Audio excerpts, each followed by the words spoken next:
আমিনা তোমার ঘরে, ও আমিনা তোমার ঘরে নূরের আলো জ্বাললো কে? চন্দ্র সূর্য হার মানিল সেই আলোর ওই রশ্মিতে। চন্দ্র সূর্য যে আলোতে হার মানিয়া গেল, সেই নবীর ওই মুহাব্বতে দরুদ মুমিন পড়ো। আল্লাহুম্মা সাল্লি আলা সাইয়্যিদিনা মাওলানা মুহাম্মদ ওয়া আলা আলি সাইয়্যিদিনা। তারকারাজি পড়ল খসে যে নূরের ওই ঝলকে, গণকেরা বাহির হলেন সেই আলোর ওই তল্লাশে। গণকেরা যে নবীকে খোঁজ করিতে এলো, সেই নবীর ওই মুহাব্বতে দরুদ মুমিন পড়ো। আল্লাহুম্মা সাল্লি আলা সাইয়্যিদিনা মাওলানা মুহাম্মদ ওয়া আলা আলি সাইয়্যিদিনা মাওলানা।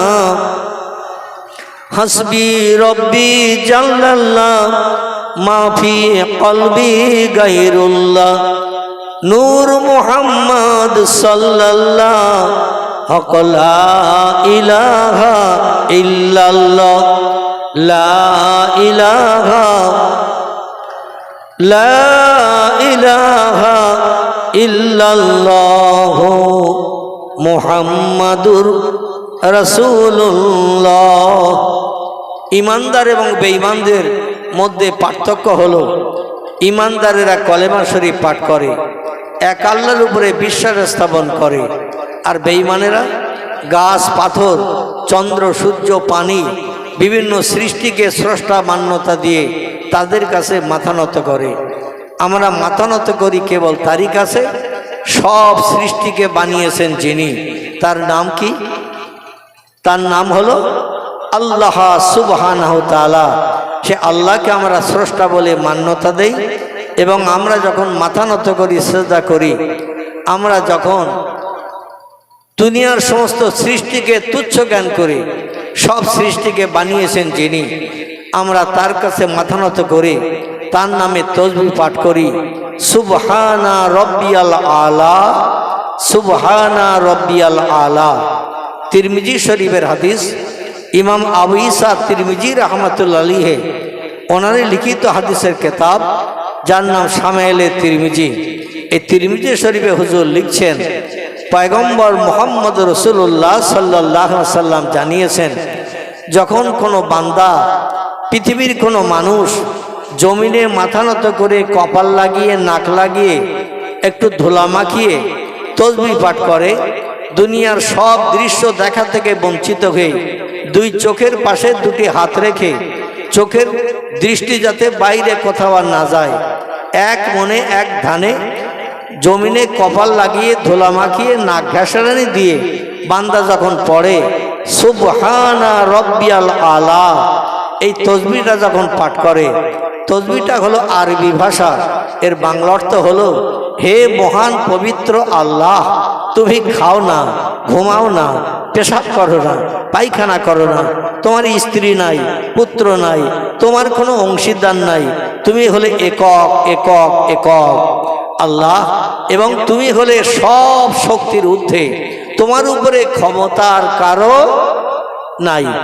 এই কথাটা বান্দা যখন বলে আলা, মানে তুমি হলে সব শক্তির ঊর্ধ্বে, তোমার উপরে ক্ষমতার কারো নাই, এই কথাটা যখন বান্দা কপালে ধুলা মাখিয়ে নাক ঘাসনা দিয়ে নাকে খড় দিয়ে বান্দা যখন এই কথাটা বলে, পয়গম্বর বলছেন, কোনো ব্যক্তি যদি দুটোবার, কবার?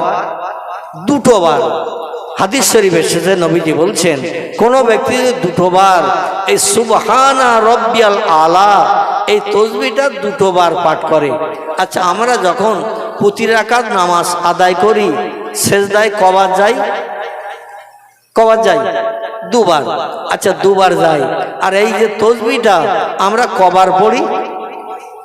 কথা বলে কমপক্ষে 3 বার, উর্ধ্ব সংখ্যায় 5 বার, 7 বার, 9 বার, 11 বার, 13 বার, 15 বার। যারা একটু ধৈর্য ধারণ করে, সবর এখতিয়ার করে, খুশু খুজুর অবলম্বন করে যারা সেজদায় যায়, মনে হয় বোধহয় লোকটা সেজদায় যেয়ে মরে গেছে, আর মাথা তোলে না। কি ঠিক বললাম না ভুল বললাম? মনে হয় বোধহয় লোকটা মরে গেছে, ও যে সেজদায় গেল আর তো মাথা তোলে না। তার কারণ হলো ও তসবির কিন্তু 3 বারের জায়গায় 5 বারের জায়গায় 7 বারের জায়গায় 9 বার, 11 বার, 13 বার, 15 বার পড়তেছে। একটু সময় লাগবে কি না? 13 বার 15 বার পড়তে গেলে সময় লাগবে। এই জন্য যারা খুশু খুজু নিয়ত করে একেবারে আন্তরিকতার সঙ্গে আমার আল্লাহর জমিনে মাথা নত করে সেজদায় যখন যায়, বেশি বেশি করে পাঠ করে। কিন্তু নবীজি হাদিস শরীফে বলছেন, কোনো ব্যক্তি যদি 2টি বার মাত্র এই তসবিটা পাঠ করে, আল্লাহ এত খুশি হয়ে যায়, এত বান্দার উপরে আনন্দ প্রিয় হয়ে যায়, আল্লাহ ডেকে বলে, যা রে বান্দা যা, তোর পূর্ব জীবনের সমস্ত গুনাহ আমার নামের এই তসবি কপালে ধুলা মাখিয়ে নাকে খল লাগিয়ে এই 2টো বার পাঠ করার কারণে আর বেশিবার পড়ার সময় আমি আল্লাহর দিলাম না, এই 2টি বারে আমি এত খুশি সন্তুষ্ট হয়ে গেছি, তোর পূর্ব জীবনের সমস্ত গুনাহ আমি মাফ করে তোরে বেগুনা মাসুম সদ্যজাতা বাচ্চা সন্তানের মতো বানিয়ে দিলাম। জোরে বলি একটু সুবহান, আর একটু জোরে বলি সুবহান। তাহলে 2 বার পড়লে আল্লাহ যদি খুশি হয়, বেশি পড়লে আল্লাহ তো অখুশি হবে নাকি? বেশি পড়লে আমার আল্লাহ আরো বেশি বেশি খুশি হয়ে যাবেন। আল্লাহ হয়তো বলবেন, বান্দা হাসরের মাঠে প্রত্যেকটি ব্যক্তিকে হিসাব নিকাশ না করে তো জান্নাত জাহান্নাম দেব না, যা আমি তোর হিসাবও করব না। হাসরের মাঠে 50,000 বছরের লম্বা দিন আমি তোরে দাঁড় করিয়ে রেখে তোর নেকি বদির ওজন করার জন্য লম্বা টাইম দাঁড় করিয়ে রাখবো না, যা তোর হিসাব নিকাশও করবো না। আমার আল্লাহ সেজদায় এত খুশি হয়ে যায়, বান্দাদের হয়তো ডেকে বলবেন, যা বান্দা কবর থেকে হাসরে এসেছিস, কারণ প্রত্যেকটা মানুষকে হাসরের মাঠে আসতে হবে, আর এখানে হিসাব নিকাশের জন্য অপেক্ষা করতে হবে, যা আমি তোর জন্য জান্নাতের দরজা খুলে দিয়ে দিলাম, সরাসরি উৎকুল বাবা খা এলার জান্নাত, যা তাড়াতাড়ি করে আমার জান্নাতে ঢুকে যা, সুখ ভোগ কর, আমি আল্লাহ তোদের হিসাব নিকাশ করে আর সময় লেট করব না। জোরে বলি একটু সুবহান। তাহলে এই সেজদা করাটা ভালো না খারাপ? সেজদা করাটা ভালো, কিন্তু দুর্ভাগ্য আমাদের, আমরা দুনিয়াদারিতে মত্ত হয়েছে, বিবি বাচ্চার প্রেমে পড়ে, অর্থ সম্পদ জাগা জমির প্রেমে পড়ে, মুয়াজ্জিনের আজান এ কান দিয়ে ঢোকে, এ কান দিয়ে বেরিয়ে যায়, 2 ঘন্টা 3 ঘন্টা 4 ঘন্টা করে সময় থাকে এক একটা ওয়াক্তের নামাজ আদায় করতে, ঠিক কিনা? ফজরের সময়টা হয়তো 1 থেকে 1.5 ঘন্টা সময় থাকে, রাত 4:45টার দিকে আজান হচ্ছে এখন, আর 5টায় বোধহয় 5-6 এইরকম একটা সময় নামাজের সময় শেষ হয়ে যাচ্ছে, তারপরে জওয়াল ওয়াক্ত এসে যাচ্ছে। কিন্তু ফজর ছাড়া আর যত ওয়াক্ত আছে প্রত্যেকটি ওয়াক্তের সময় কিন্তু একটু লম্বা আছে না নেই? ফজর থেকে জোহর অনেকটা লম্বা সময়, জোহর থেকে আসর 3-4 ঘন্টার সময়, আসর থেকে মগরিব 1.5-2 ঘন্টার সময়, মগরিব থেকে এশা অন্তত কম করে 2 ঘন্টা, উপরে 2.5-3 ঘন্টা, একেবারে রাত 12টা পর্যন্ত এশার নামাজ পড়া যায়। 8টায় আজান হচ্ছে, রাত 12টা পর্যন্ত দ্বীপ্রহরের সময় পর্যন্ত আপনি এশার নামাজ পড়তে পারবেন। এই 3-4 ঘন্টা সময় থাকা সত্ত্বেও আমরা ক্লাব ঘরের দরজা খুলে টেলিভিশনের পর্দার দিকে হা করে তাকিয়ে থাকি।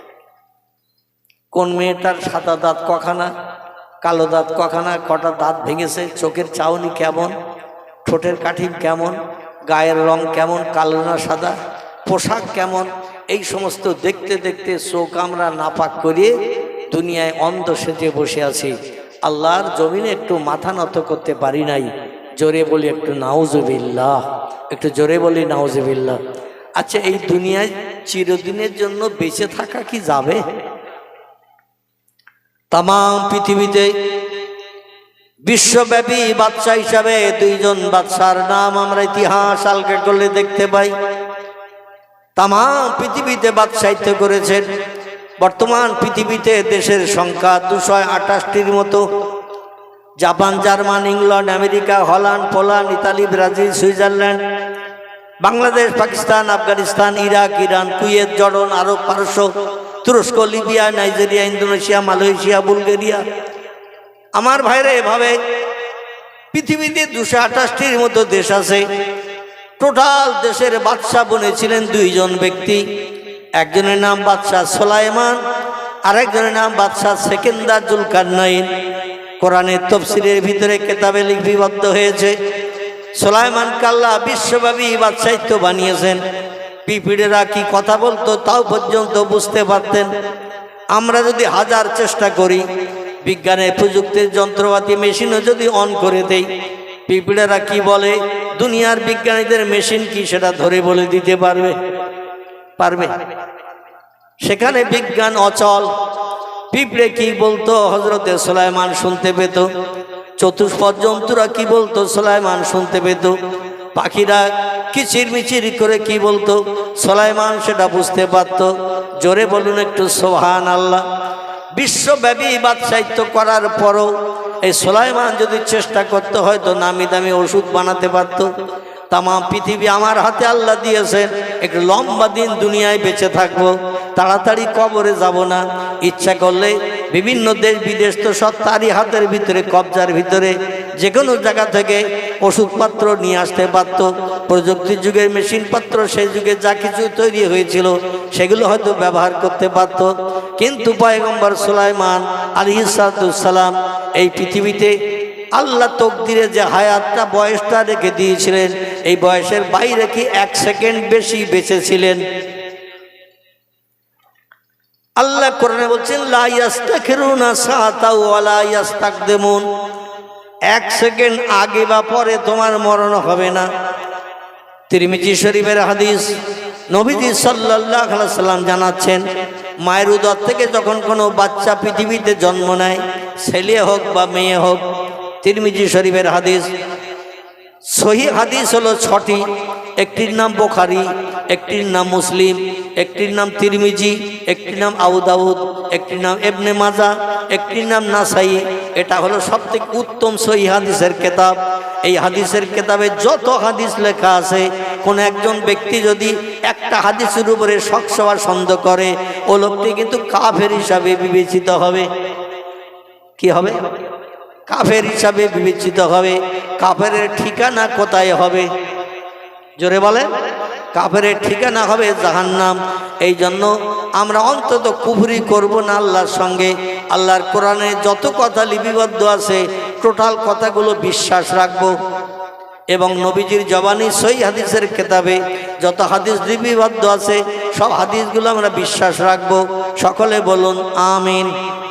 ইমাম আবু ঈসা তিরমিজি রাহমাতুল্লাহ আলাইহি লিপিবদ্ধ করেছেন, আল্লাহর পয়গম্বর বলছেন, মায়ের উদর থেকে যখন কোনো বাচ্চা পৃথিবীতে জন্ম নেয়, ছেলে হোক বা মেয়ে হোক, তার জন্ম নেওয়ার 40,000 বছর আগে আল্লাহ তার তকদির লিপিবদ্ধ করে দেন। দুনিয়ায় জন্মগ্রহণ করছে বাচ্চা, কবে কোন জায়গায় অ্যাক্সিডেন্ট হবে, কবে কোন দিন কার বাড়ি যেয়ে খাবে, কবে কোন দিন কোথায় যেয়ে ঘুমাবে, এটা সব তার তকদিরের লিখন। আর তাকদিরু লা ইয়ারুদ্দু, তকদিরের কোনো পরিবর্তন হবে না। আল্লাহ যেটা লিপিবদ্ধ করে দিয়েছেন সেটা তার ভাগ্যে নসিবে জুটবেই জুটবে। যেটা তার তকদির আল্লাহ লিপিবদ্ধ করেছেন জন্মের 40,000 বছর আগে। কতদিন? 40 দিন না 40,000? 40,000 বছর আগে আল্লাহ লিপিবদ্ধ করেছেন, এটার কোনো পরিবর্তন হবে না। তবে সাহাবীরা তত্ত্ব শুনে বললেন, ইয়া রাসূলুল্লাহ, আমাদের জন্মের আগেই যদি তকদির সব লিপিবদ্ধ করে আল্লাহ পাঠান, তাহলে আমরা চেষ্টা করে কি কোনো সফলতা অর্জন করতে পারবো না? ভাগ্য আমার খারাপ, ভাগ্য আমার দুর্বল, আমার ভাগ্য আল্লাহ দুর্বল করেছেন, বা রোগ বেমারি আল্লাহ দান করেছেন, এটা যদি হয় তাহলে হাজার চেষ্টা করেও তো আমি কোনো সফলতা অর্জন করতে পারবো না। এই বলে সাহাবীরা কান্না শুরু করলেন মসজিদে নববীর ভিতরে। বিশ্ব নবীর হাতে গড়া মসজিদ, যে মসজিদে 1 রাকাত নামাজ আদায় করলে 50,000 রাকাত নামাজ পড়ার সব আল্লাহ সঙ্গে সঙ্গে তার নাম আমলের থলিতে লিপিবদ্ধ করে দেন। জোরে বলি একটু সুবহানাল্লাহ। দুনিয়ায় আর যত মসজিদ আছে সব মসজিদে 1 রাকাত পড়লে 1 রাকাতের সব, কোনো জায়গায় বাড়তি সওয়াব পাওয়া যাবে না। যত সৌন্দর্য থাক, যত নামি দামি টালি, ইতালিয়ান টালি লাগানো থাক, যত কারুকার্য করা থাক, দরজা যত দামি লাগানো থাক, 1 রাকাতে সওয়াব পাওয়া যাবে। নবীজি নিজ হাতে করে যে মসজিদটা বানিয়েছেন, মক্কা মুকাররমা থেকে হিজরত করে হযরত আবু বকর সিদ্দিককে নিয়ে যে ওই মদিনায় যে মসজিদটা নিজ হাতে বানিয়েছেন, তাই নবীর নামে মসজিদের নাম হয়েছে মসজিদে নববী। কি নাম? নবীর নামে নাম হয়েছে মসজিদে নববী, নবী থেকে নববী। এই মসজিদের দক্ষিণ পূর্ব কর্নারের দিকে, দক্ষিণ পূর্ব সাইডের দিকে যারা হজ পাক করেছেন বা ওমরায় গেছেন, ওমরায় গেলে মক্কা শরীফ মদিনা শরীফ 2 জায়গায় হাজিদের ট্যুর করানো হয়, সেখানে নামাজ আদায় করানো হয়। তো যারা গেছেন আমার কথা একমত হতে পারবেন, দক্ষিণ পূর্ব সাইডের দিকে, এই মসজিদের দক্ষিণ পূর্ব সাইডের দিকে পয়গম্বর মুহাম্মদ রাসূলুল্লাহ নিজের হাতের মর্যাদা রক্ষার জন্য ওখানেই তিনি কবরস্থ হয়েছেন। জোরে বলুন সুবহানাল্লাহ। নবীজির কবর কিন্তু এই মসজিদে নববীর ভিতরে। আবার হাদিস শরীফের তথ্য এসেছে বর্তমানে যেখানে তিনি কবরস্থ আছেন এটা ছিল তার প্রাণপ্রিয়া 9 জন স্ত্রীর ভিতরে একজন স্ত্রীর বসত ঘর, 9 জন বিবির ভিতরে একজন বিবির বসত ঘর। সেখানে যিনি ঘর কন্যা করেছেন, ঘর সংসার করেছেন, এই বিবির নাম ছিল হযরতে মা আয়েশাতুল হুমায়রা রাদিয়াল্লাহু আনহা, যিনি কম বেশি 9 থেকে 9.5 বছরের মতো নবীজির সংসার যাপন করেছিলেন। বিশ্ব নবী যখন ইন্তেকাল করেন মা আয়েশার বয়স ছিল তখন 17 বছর। কত বললাম? 17 বছর বয়স তখন হযরত মা আয়েশার। আল্লাহ রসুলের বয়স তখন 63। এই 63 বছর বয়সে পয়গম্বর দুনিয়ার জমিন থেকে বিদায় গ্রহণ করেছেন। আর মা আয়েশা যেখানে বসবাস করেছেন এই 9 বছরের মতো নবীকে নিয়ে সংসার যাপন করেছেন, এই জায়গাটাই নবীজি কবরস্থ হয়েছেন। জোরে বলে একটু সুবহানাল্লাহ। আচ্ছা, পানি লাগতেছে না তো কারোর গায়ে?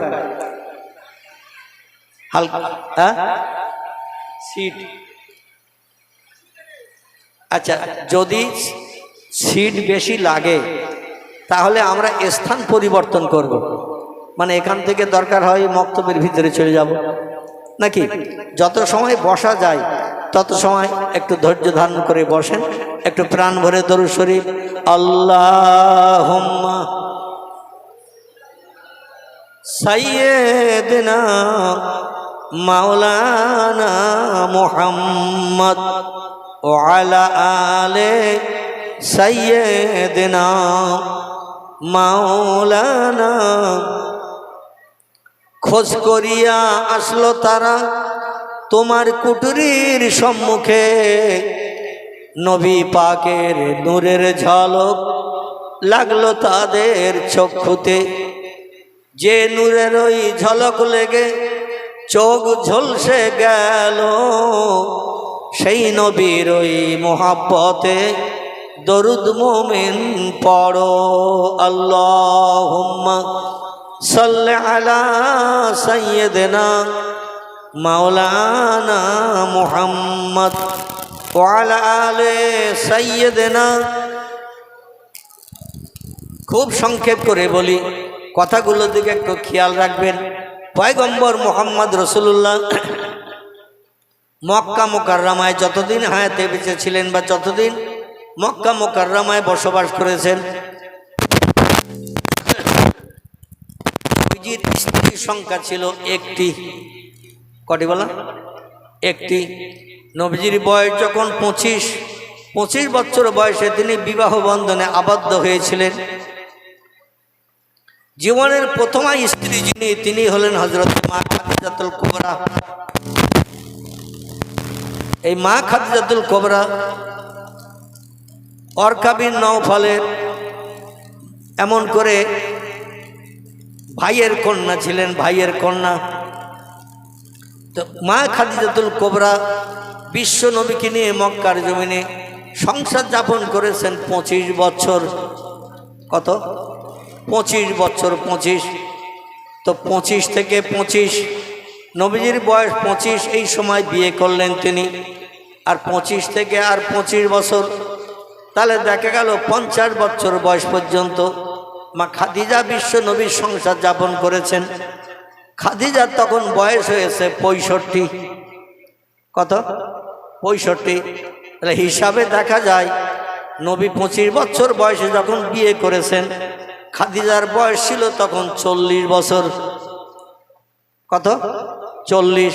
এই 40 থেকে 65 হিসাবে কত হয়? 25। তাহলে এদিকে নবীর 25 থেকে 50, বিয়ের বয়স হলো 25। আর খাদিজা 40 বছর বয়সে বিবাহ বন্ধনে আবদ্ধ হলেন। 40 থেকে 65 কত হলো? 25। এই লম্বা জিন্দিগি হজরতে মা খাদিজাতুল কোবরা বিশ্ব নবীকে নিয়ে সংসার যাপন করেছেন। 50 বছর বয়সে পয়গম্বর মুহাম্মদ রাসূলুল্লাহ কাছের 2 জন মানুষকে তিনি হারিয়ে ফেলেছিলেন। অত্যাচার, উৎপীড়ন, নির্যাতন যা কিছু নবীজির উপরে হয়েছে, 2 জন ব্যক্তি নবীজির পাশে দাঁড়িয়ে সান্ত্বনা দিয়েছেন, নবীজিকে সেবা করেছেন, যত্ন করেছেন, মহব্বত করেছেন, ভালোবাসা দিয়েছেন। একজন হলেন খোয়াইলেদ দুহিতা ওয়ারকা বিন নওফলের এমন করে ভাইয়ের কন্যা। এনার বাবার নাম ছিল খোয়াইলিদ। এই খোয়াইলিদের কন্যা খাদিজা 2 নম্বর নবীজিকে সাহায্য করেছেন, বিপদে মুসিবতে পাশে দাঁড়িয়েছেন, ভালো ভালো তথ্য দিয়ে নবীজির মনের দুঃখ নিবারণ করেছেন। তিনি ছিলেন আলী রাদিয়াল্লাহর বাবা, যার নাম ছিল আবু তালেব। কি নাম? আবু তালেব। এই 2 জন ব্যক্তি নবীজি বিপদে পড়লে পাশে এসে দাঁড়াতেন, সাহারা দিতেন, সাহায্য করতেন, বিশ্ব নবীকে সান্ত্বনা দিতেন। 2 জন মারা গেল একই বছরে। নবীজির বয়স তখন 53। এই 50 বছর বয়সে স্ত্রীকে হারিয়ে ফেললেন। আর 53 বছর বয়স পর্যন্ত নবীজি মক্কা শরীফে ছিলেন, মানে স্ত্রী হারা হয়ে, চাচা আবু তালেব হারা হয়ে বিশ্ব নবী 3 বছর মক্কা মুকাররমায় ছিলেন।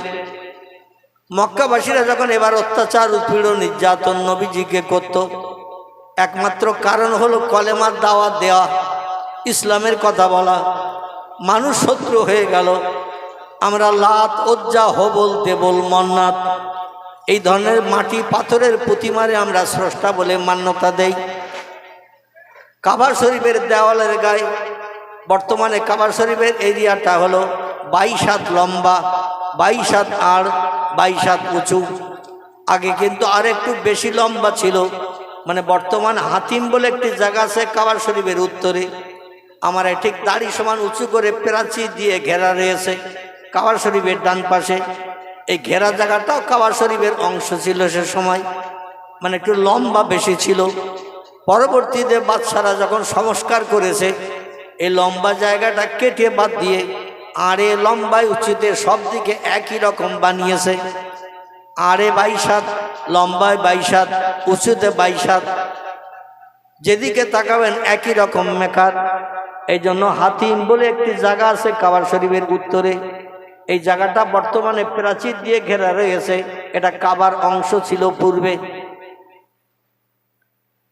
পয়গম্বর মুহাম্মদ রাসূলুল্লাহ সাল্লাল্লাহু আলাইহি সাল্লাম আল্লাহর কাবাকে শ্রদ্ধা জানানোর জন্য মাঝে মাঝে তিনি ইবাদত করতে যেতেন, যদিও তখনও নামাজ ফরজ হয়নি। নামাজ ফরজ হয়েছে জীবনের 53 বছর বয়সে, কিন্তু 40 বছর বয়স থেকে কলেমার দাওয়াত দিচ্ছেন। আর যখনই হাতে সময় পাচ্ছেন কাবাকে সামনে রেখে, আল্লাহর কুদরতি পায়ে কাবাকে সামনে রেখে তিনি সেজদা করতেন। কিন্তু নামাজ তখন ফরজ হয়নি। ফজরে 2 রাকাত ফরজ নামাজ, জোহরে 4 রাকাত ফরজ নামাজ, আসরে 4 রাকাত ফরজ নামাজ, মগরিবে 3 রাকাত ফরজ নামাজ, এশায় 4 রাকাত ফরজ নামাজ। মোট কত? টপ করে বলেন। আরে 5 ওয়াক্ত নামাজের ফরজ কত? 17। এটা তো সবার জানা উচিত, আর সবার মেমোরিতে এটা একেবারে সেট করে নেওয়া উচিত। ফজরে 2, জোহরে 4, তার 4 আর 2 6, আসরে 4, তাহলে 6 আর 4 10, মাগরিবে 3, তাহলে 13, আবার এশায় 4, কত হলো? 17। এই 17 রাকাত নামাজ হলো ফরজ। দৈনন্দিন প্রত্যেকটা মানুষকে আল্লাহকে রাজি করতে গেলে এই 17 রাকাত নামাজ, মানে 17 দু কোনো 34 বার জমিনের সেজদায় পতিত হতে হবে, তাহলে আল্লাহকে খুশি করা যাবে। আল্লাহ বলেন, আমার দুনিয়া যা পারো খাও, আনন্দ করো, ফুর্তি করো, বিবি বাচ্চা নিয়ে সংসার যাপন করো, কোনো অসুবিধা নাই। তো 34 বার আমার জমিনে তোমার প্রতিদিন 24 ঘন্টা সেজদা দিতে হবে। লা হাওলা ওয়ালা কুওয়াতা ইল্লা বিল্লাহ, আল্লাহর শক্তির উপরে আর কোনো শক্তি নাই। আমার ভাইরা, পয়গম্বর মুহাম্মদ রাসূলুল্লাহ কাবা শরীফকে সামনে নিয়ে সেজদা দিতে যেতেন। তবে এই যে 5 ওয়াক্ত ফরজ নামাজ, তখন এটা ছিল না। এটা নবীজির জীবনে 53 বছর বয়সের রজব মাসের 26 তারিখের দিনগত রাত। এটা আল্লাহ পাক নবীজিকে মেরাজ করিয়ে নিজের চেহারা দেখিয়ে, আরশ কুরসি দেখিয়ে, জান্নাত জাহান্নাম সব বিশ্ব নবীকে পরিদর্শন করিয়ে এই ফরজ নামাজ আল্লাহ দান করেছিলেন 24 ঘন্টায় 5 ওয়াক্ত। আর বছরে 12টি মাস, 12 মাসে 1 মাস রমজানের রোজা আল্লাহ এটা ফরজ করেছেন। সকলে বলুন আমিন। পয়গম্বর মুহাম্মদ রাসূলুল্লাহ আল্লাহকে খুশি করার জন্য যখন কাবা শরীফকে সামনে নিয়ে আল্লাহর কুদরতি পায়ে যখন সেজদা দিতে যেত, ওরা তখন অত্যাচারের স্টিম রোলার নবীজির উপরে চালাতো। পচা উটের ভুড়ি, নাড়ি ভুড়ি সব নবীজির সেজদায় যেতেন জমিনে মাথা দিয়ে। আর ওরা বাইরের থেকে পচা নাড়ি ভুড়িগুলো ঝুড়িতে করে, পাত্রে করে বয়ে নিয়ে বিশ্ব নবীর ঘাড়ের উপরে চাপিয়ে দিত। এত ভার, নবী সেজদা থেকে আর উঠতে পারতেন না। তাহলে কত ভারী ভুড়ি না চাপালে মানুষ সেজদা থেকে উঠতে পারছে না, গগো শোষ করছেন, দম বন্ধ হয়ে যাচ্ছে, দেহের চতুর্দিকে ঝুলে পড়েছে নাড়ি ভুড়ি, হাওয়া পাস করছে না, নবী শ্বাস নিঃশ্বাস নিতে কষ্ট পাচ্ছেন। নাড়ি ভুড়ি চাপার ভিতরে পয়গম্বর গগো শোষ করে আওয়াজ করছেন। নবীজির পাশে দাঁড়ানোর কেউ নেই, ভুড়িটা সরিয়ে দিয়ে একটু শ্বাস নিঃশ্বাস পয়গম্বর নেবে, এই সাহায্য করার কেউ নেই। আশেপাশে যারা এই দৃশ্য দেখছে সবাই নবীজির শত্রু, সব দুশমন। শত্রুদের ভিতরে আবার কিছু মানুষ প্রিয় নবী মুহাম্মদ রাসূলুল্লাহ আখলাক, চরিত্র, ব্যবহার, কথাবার্তায় খুশি থাকতো, সন্তুষ্ট হতো। মুহাম্মদ মিথ্যা কথা বলে না, কারো মালে না বলে হাত দেয় না, কারো গাছের ফল চুরি করে পেড়ে খায় না, কারো অর্থ আত্মসাৎ করে না, মাদক দ্রব্যের কোনো বোতল গেলাস মোহাম্মদ হাতে করে না, মোহাম্মদ সুদের ব্যবসা করে না, অবৈধ মেয়েদের নিয়ে পাহাড় এলাকায় বসে ঘন্টার পর ঘন্টা গল্প গুজব করে না। আচ্ছা, এইরকম চরিত্র যদি কোনো ব্যক্তির বাস্তব জীবনে সেট হয়ে থাকে, মানুষ তারে খারাপ বলবে না ভালো বলবে? কথা বলে, তারে ভালো বলবে, লোকটা সত্যি ভালো, ছেলেটা সত্যি ভালো, ওরে খারাপ কাজ করতে দেখি না, কটু কথায় কাউরে গালি গালাজ করে না, কারো গালে চড় মারে না, কারো সঙ্গে ঝগড়াঝাটি করে না। প্রিয় নবীর টোটাল জীবনীতে কারো সঙ্গে ঝগড়াঝাটি হয়েছে এমন তথ্য কেউ দিতে পারেনি। মুহাম্মদ যখন কঠিন রাগান্বিত হয়ে যেতেন, মাঝে মাঝে লাল ঠোঁটের ভিতর দিয়ে সাদা মুক্তার দানার মতো, রূপার মতো ওই রকম চকচকে দাঁত বার করে পয়গম্বর একটু মুস্কি হাসি দিতেন, রাগের সময় হাসি দিতেন। আর মুক্তার দানার নাই মুস্কি দাঁতের হাসি যখন বার হতো, মানুষ তাই দেখে ওদের কলিজার সব গরম পানি হয়ে যেত। কিছু মানুষ মুহাম্মদ রাসূলুল্লাহর ব্যবহার, চরিত্র, আখলাকে খুশি হতো, কিন্তু ধর্মের মর্যাদা রক্ষা করার জন্য লিডারদের সঙ্গে তারা মিলে ঝুলে চলত।